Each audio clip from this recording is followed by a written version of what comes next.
आपको मेरे हाथ में एक पर्ची दिखाई दे रही होगी, इसे हम कहते हैं एटीएम कस्टमर एडवाइस स्लिप। तो जब हम पैसा जमा कर देते हैं एटीएम में तो उसके बाद हमें एक पर्ची प्राप्त होती है स्टेटमेंट के रूप में। तो इसमें बहुत सारी ऐसी महत्वपूर्ण जानकारियाँ अंकित होती हैं जिसे जो हमें पता नहीं होती, लेकिन बहुत सारे लोग सीधे इसे फेंक देते हैं और बहुत सारे लोग इसे फाड़ के फेंक देते हैं। तो आज मैं आपको बताऊंगा इसमें क्या क्या जानकारियाँ अंकित होती हैं और हम इसे पूरा विस्तार से पूरी एक एक जानकारी के बारे में जानेंगे कि इसमें क्या क्या लिखा होता है। चलिए शुरू करते हैं। तो सबसे ऊपर आपको मध्य में दिखाई दे रही होगी बैंक की वेबसाइट www.sbi.co.in। आप थोड़ा नीचे आएंगे तो आपको दिखाई दे रहा होगा एटीएम ग्राहक सूचना, जो मैंने आपको बताई जी, इसे हम कहते हैं एटीएम ग्राहक सूचना पर्ची है ये एक। फिर आपको नीचे आपको थोड़ा आएंगे तो आपको दिखाई दे रहा है रिसाइकलर, और बगल में जो मैंने लाल कलर हाइड कर रखा है तो ये रिसाइकलर की जहाँ पे ये एटीएम लगा हुआ है जी, वहाँ पे उसकी लोकेशन है।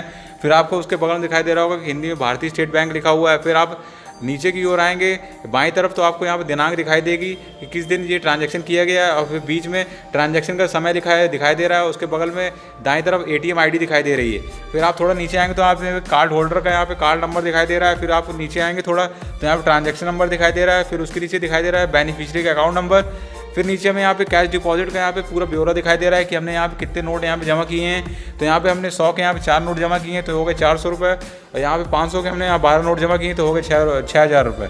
फिर नीचे हमने यहाँ पे जितना अमाउंट यहाँ पे जमा किया है तो यहाँ पे डिपॉजिट अमाउंट दिखाई दे रहा है पूरा टोटल अमाउंट 6400 रुपये, और फिर उसके नीचे अवेलेबल अमाउंट दिखाई दे रहा है, और फिर नीचे हमें यहाँ पे थैंक यू के यहाँ पे मैसेज दिखाई दे रहा है। तो चलिए अब मैं आपको इसके पीछे दिखाता हूँ कि इसके पीछे क्या लिखा होता है। तो यहाँ पे हम पीछे की ओर आ चुके हैं। तो हमें यहाँ पे लगातार 6 पॉइंट ऊपर की ओर दिखाई दे रहे हैं कि हमें अपने कार्ड को किस तरह सुरक्षापूर्ण तरीके से इस्तेमाल करना है।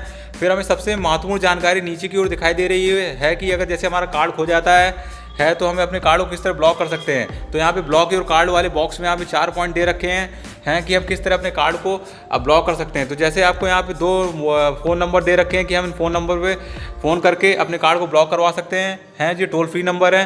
फिर आप उसके नीचे SMS के माध्यम से भी अपने कार्ड को ब्लॉक कर सकते हैं। तो आपको SMS में लिखना है ब्लॉक और फिर स्पेस देना है। फिर अपने एटीएम के जो एटीएम कार्ड के लास्ट के 4 अंक यहाँ पे अंकित करने हैं और SMS के माध्यम से इस नंबर भेज देना है 567676 पे। तो आपको यहाँ पे तीसरे पॉइंट दिखाई दे रहा हो कि आप SBI की ऑनलाइन वेबसाइट में जाकर भी अपने कार्ड को ब्लॉक कर सकते हैं। तो आपको जब वेबसाइट में जाएंगे तो आपको यहाँ पे ब्लॉक एटीएम कार्ड का यहाँ पे लिंक मिलेगा। तो आप होम पेज पे तो आप उस पर क्लिक करके भी एटीएम कार्ड को ब्लॉक कर सकते हैं। और आपको चौथे पॉइंट में दे रखा है कि आप इंटरनेट बैंकिंग के माध्यम से भी अपने एटीएम कार्ड को यहाँ पे ब्लॉक कर सकते हैं। तो जैसे आप अपनी इंटरनेट बैंकिंग में यहाँ पे लॉगिन करेंगे तो आपको यहाँ पे एटीएम कार्ड सर्विस मिलेगा, तो आप वहाँ पे जाके अपने कार्ड को ब्लॉक कर सकते हैं।